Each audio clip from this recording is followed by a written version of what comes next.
आज आपण एम-पी-एस-सी गट क साठी आणि स्पेशल तलाठी भरतीसाठी हा व्हिडिओ बनवत आहोत. तर यामध्ये आपण एकूण 20 प्रश्न तयार केले आहेत, जे की परीक्षेमध्ये येण्याची किंवा यासारखेच प्रश्न येण्याची शक्यता आहे, असे प्रश्न आपण निवडलेले आहेत. प्रश्न पहिला, खालीलपैकी कोणत्या महसूल पद्धतीमध्ये थेट शेतकऱ्यांशी शेतसारा ठरवला जात असे आणि महाराष्ट्रात ती मुख्यत्वे लागू होती? तर याचं योग्य उत्तर होतं ऑप्शन बी, रयतवारी पद्धत.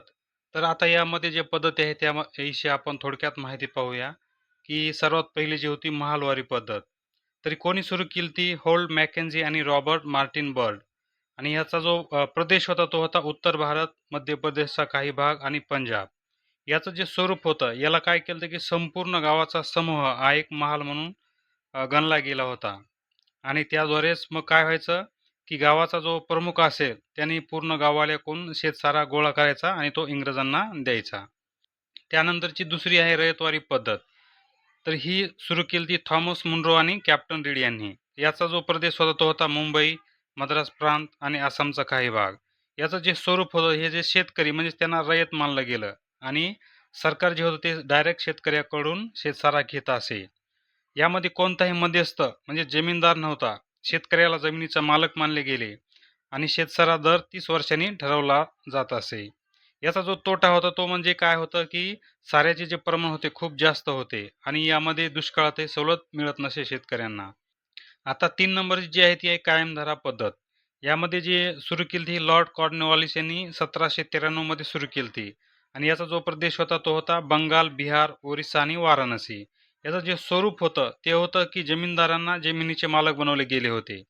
आपण पाहिलं, की रयतवारी पद्धतीनं जे शेतकरी आहेत ते शेतीचे मालक बनले होते. पण इथं उलटं होतं. इथं काय झालं तर जमीनदार हे शेतीचे मालक बनले होते.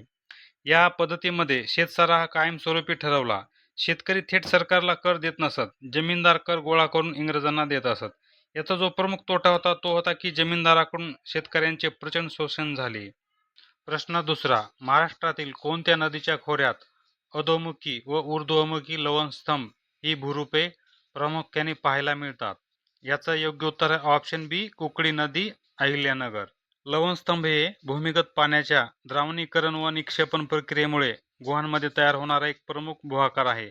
यात पाण्यातील कॅल्शियम कार्बोनेटचे क्षार साचून छतावरून खाली लटकणारे म्हणजेच त्याला आपण अधोमुखी किंवा तळावरून वर उगवणारे त्यालाच आपण ऊर्ध्वमुखी लवणस्तंभ असे म्हणतो. यांचा आकार हा खांबासारखा किंवा सुईसारखा असतो. प्रश्न तिसरा, 1857च्या उठावात कोल्हापूर केंद्रामधून उठावाचे नेतृत्व कोणी केले होते? याचं योग्य उत्तर आहे ऑप्शन ए, चिमासाहेब.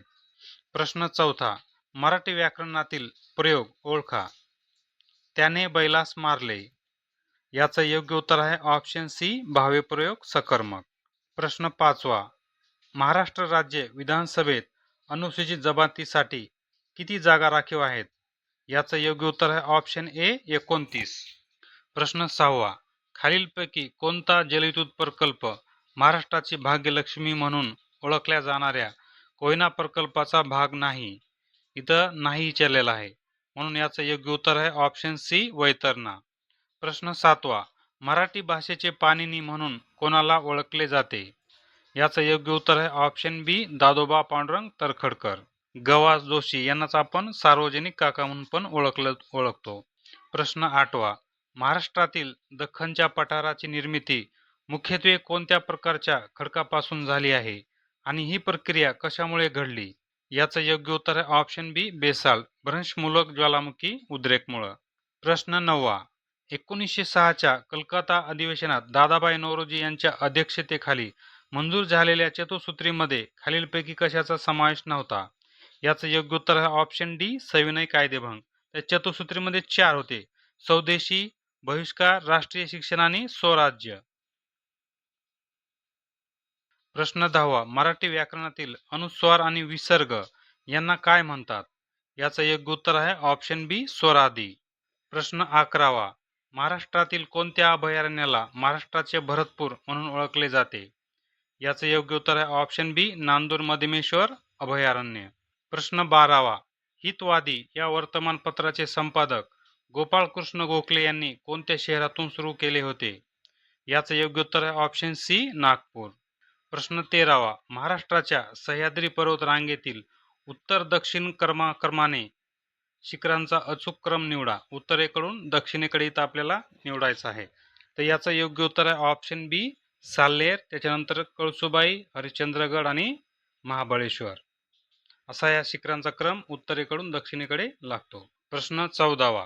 छत्रपती शाहू महाराजांनी कोल्हापुरात मिस क्लार्क वसतिगृह कोणत्या समाजातील विद्यार्थ्यांसाठी सुरू केले होते? याचं योग्य उत्तर आहे ऑप्शन बी मागासवर्गीय आणि अस्पृश्य विद्यार्थ्यांसाठी. छत्रपती शाहू महाराजांना वसतिगृह निर्मितीचे जनक म्हणून ओळखले जाते. प्रश्न 15वा. अमृतानुभव या ग्रंथाची रचना संत ज्ञानेश्वरांनी कोणत्या छंदात केली आहे? याचं योग्य उत्तर आहे ऑप्शन बी ओवी. प्रश्न 16वा. महाराष्ट्रातील खालीलपैकी कोणत्या जिल्ह्यात खनिज संपत्तीचे साठे सर्वात जास्त प्रमाणात केंद्रित आढळतात? याचं योग्य उत्तर आहे ऑप्शन बी चंद्रपूर आणि गडचिरोली. प्रश्न 17वा. महर्षी धोंडो केशव कर्वे यांनी निष्काम कर्म मठाची स्थापना कोणत्या वर्षी केली? याचं योग्य उत्तर आहे ऑप्शन बी 1910 रोजी. प्रश्न 18वा. मराठी भाषेतील पहिल्या महिला कादंबरीकार कोण? याचं योग्य उत्तर आहे ऑप्शन सी साळूबाई तांबडे. प्रश्न 19वा. महाराष्ट्रातील प्रादेशिक विभाग आणि त्यांच्यातील जिल्ह्यांची संख्या यांची अयोग्य जोडी ओळखा. याचं योग्य उत्तर आहे ऑप्शन डी नाशिक. नाशिकमध्ये 6 जिल्हे नसून 5 जिल्हे आहेत. प्रश्न 20वा.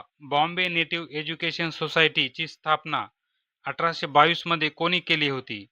तर ती केली ऑप्शन ए जगन्नाथ शंकर सेठ आणि माउंट स्टुअर्ट एल्फिन्स्टन यांनी. याची मुख्य शाखा ही मुंबईमध्ये होती. अशाच प्रकारच्या जनरल नॉलेजसाठी आमच्या चॅनलला सबस्क्राईब करा. भेटूयात पुढच्या व्हिडिओमध्ये.